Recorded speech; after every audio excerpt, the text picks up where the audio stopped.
How's it going, guys? Jace here with my first official Dragon Ball Fighterz video, but it is pretty sad for how long I've been playing the game that I haven't made a real one yet. But I'm gonna give the people what they want, and that's some good Dragon Ball Fighterz content. So I'm gonna give a quick introduction about myself, but if you already know who I am, I would suggest to skip to the timestamp on the screen right now. But if you don't know who I am, here goes my little speech. So I was a former Dragon Ball Fighterz professional player. Professional meaning it was my job to play the game for about a little over a year. I stopped playing briefly, but I still play on and off with the game. But I am no longer a professional player. I lost my sponsorship, but it is okay because I had a pretty good run. So every single major I went to for Dragon Ball Fighterz, I got into top 16 or lower, which is a pretty good ratio. I do say so myself. I guess the only time I didn't really get top 16 every time was the World Tour Finals, but I did get into the top 16, I believe, twice. But I've been a lot of good players over this year. I beat people like Nicomaki, Fenrich, Lord Knight, the Kill Sage, some few others I can't remember off the top of my head, but I would say I've done pretty well in this game, and I want to give some good tips for you guys, for people who maybe are starting off to compete. This is maybe your first fighting game, or people that kind of want to really break into the scene this coming season for Dragon Ball Fighterz. So without further ado, let's go over some tips that I think you guys will find very useful if you're going to locals or majors. Now, these tips do cater mainly toward Dragon Ball Fighterz, but you can kind of apply these to any fighting game you go into with some minor tweaks here and there. But let's get it started. So the first tip I'm giving to you guys is kind of an obvious one, but it goes a little bit more in depth. This is warming up. So I'm sure your friends or people you see on Twitter that are professionals always say you want to warm up before a tournament, obviously. But to give a little more detail to that is you want to warm up some specific things, especially playing Dragon Ball Fighterz. So the first thing you kind of want to warm up, and this doesn't even require you playing anybody, is your execution. And if you in a hotel room before a major, or maybe you're at a local and it hasn't really, people haven't shown up yet, this is a good time to practice some execution. Now, what's important about this is because in tournament you're always going to have some nerves here and there, but practicing those B&Bs, that it could be a little tedious, of course, since you've done them all the time, but it's important to know that you can hit those combos that you've always done in locals or with your friends, that you can hit it when it really matters. So taking some time in the lab while you're waiting for matches or your pulls to start to practice some execution is pretty important. The next thing you want to practice with that is movement. So you definitely want to be nice and loose on your movement, especially in a game like Dragon Ball Fighterz, where movement is pretty important for neutral, for offense, for everything pretty much. So, you know, taking the time to practice some air dashing, maybe some spacing while at it, for obviously positioning for your normals and stuff like that, will obviously be important. So execution and movement are the first two, and the third one, would be nerves. Now, nerves is a little weird to practice, especially if you're at a major, because you really don't get that full experience until you get to play in your pools, in your top 16, your top 32 matches. But my suggestion would be to go and find people that you may be nervous to fight and fight them before the pool starts.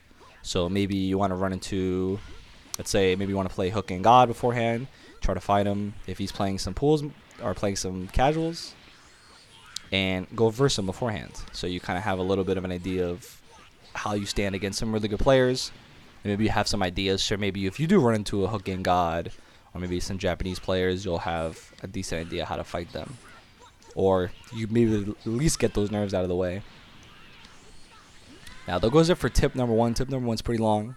And for tip number two is a little bit of, I guess, controversial. Some people have different stances on this, but eating-wise. So what do you want to eat before you play in your pools matches? What I suggest is to eat well. I eat well I have a nice, decent meal before I play in locals or even majors. But I do try to avoid anything that would upset my stomach.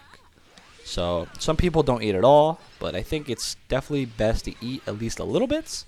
But you know your body, so you definitely want to avoid anything that will cause any upset stomachs and having you run to the bathroom. Because the last thing you want to happen to you is right before your pool matches starts or you're ready to play some casuals and you got to hit that toilet. And you're going to be sitting there for maybe 15, 20 minutes and you're wasting precious time. And obviously you don't want that to happen. So I would suggest to eat well. Obviously have a nice full stomach so you don't have to feel hungry while you're playing. But avoid anything that will upset you. My third tip for you guys is to not be anxious before your pools. And this happens a lot. This happened to me quite a bit when I started off playing fighting games quite a while back. So this situation can probably come up for a lot of people, and that is your pools are about to start. You're waiting for them to call your matches, and you're kind of sitting there getting anxious, right? You're kind of thinking of your game plan, looking around who's playing. Like, it's good to scout, obviously, your pool, but sometimes it's best to not necessarily step away because you're playing in pools. You want to be near the TO, but to kind of distract yourself. And what I mean is to maybe look on Twitter, maybe play like a mobile game or something like that, just to not to be too over prepared, because you're already here, you're at your pools, you're as prepared as you can be, unless you obviously want to watch maybe the next person you're going to play in pools and they're up to their stations. But overall, I think taking a quick step back and not thinking about it too much before your match starts so you don't get overly anxious. That's something I use quite a lot, especially for this game where I'm in pools, and someone like me who was a professional player at a high level, I often got, or pretty much every single time, I got a bye in my first round. So I'm waiting quite a bit. So instead of getting nervous because I have an extra long wait for my matches, I look on Twitter and play a mobile game, stuff like that, to try to distract myself. Fourth tip for you guys would be no tunnel vision. And this is applied to when you're playing the match. So maybe it's your first time on stream. Maybe you're fighting somebody that you know who's a really good player, stuff like that. And often, a lot of times, people get tunnel vision. And what I mean is you're kind of locked into the game. You're not really thinking. You're just kind of playing your game plan. And you might be losing or you might be missing some stuff in the match that you would recognize if you took the time to kind of assess situation, maybe after the first match is done or maybe even during the match. Like, people don't really think too often while they're in the match, especially if they're nervous. So I'll suggest to you, if you're not skilled enough or you haven't had enough practice in reading the situation in the game, maybe after, let's say if you lose the first match or even if you win the first match, maybe take some time to recognize what happened during the match. Maybe look around, try to pull yourself out of the game before you get back into that next match, whether you win or lose. So you can assess the situation, see what went wrong, what went right during the first match, and hopefully do a little better in that second one.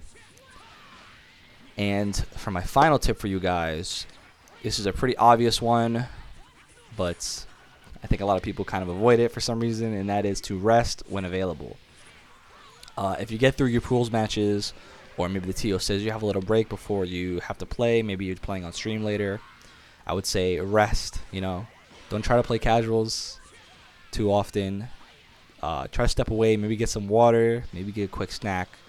Try to rest your body before you have to play any serious matches. So every break you get is pretty good, especially when you're playing in a large major like Combo Breaker or Evo. The rest is going to be important because you're going to be playing a lot of Dragon Ball Fighters, and Dragon Ball Fighters can be quite long. So I would suggest definitely take some rest when it is available to you. But that's it for me. Those are my 5 tips that you probably haven't heard of, or maybe you have, but hopefully I went into a little bit more detail for you guys. I'm going to be trying to make more Dragon Ball Fighters content in the future. Hopefully I can come up with some more ideas for you guys. I think I will be making some team guides for the teams I played which is probably going to be starting with 21 Bardock Goku. If anyone else is interested in that team, maybe interested in some of those specific characters, maybe want to learn some more Goku, more 21. But, you know, everyone has a Bardock, so I don't think it's going to be necessary. But I will see you guys later. Thank you for watching, and hopefully you enjoy the tips.